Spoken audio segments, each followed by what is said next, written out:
moi j'ai une vision des États-Unis comme une société en décadence et en décomposition. C'est ce que j'ai expliqué dans mon livre, et c'est ce qui fondait ma certitude de la défaite. Mon livre ne s'appelait pas « La victoire russe ».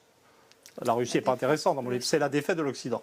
Et moi je présentais l'Occident comme un système qui pourrissait en son centre américain, suite à l'effondrement de ce qui restait de valeurs et d'éthique protestantes, suite à l'effondrement du niveau éducatif, suite à l'effondrement du niveau intellectuel, suite à l'effondrement des capacités industrielles, faisant remarquer par exemple que malgré leur population qui est 2,5 fois celle de la Russie, les États-Unis formaient moins d'ingénieurs que la Russie. C'est ça l'explication fondamentale de la défaite sur le terrain.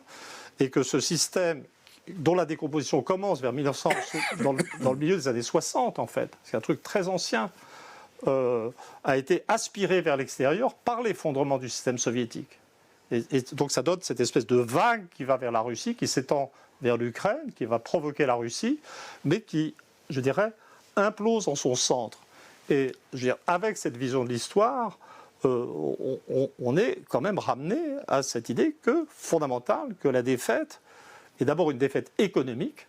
Moi, je pense que les Américains avaient tout à fait l'idée qu'ils pouvaient briser l'économie russe, et je dirais, ils n'ont pas résisté. Alors aujourd'hui, c'est un peu masqué parce que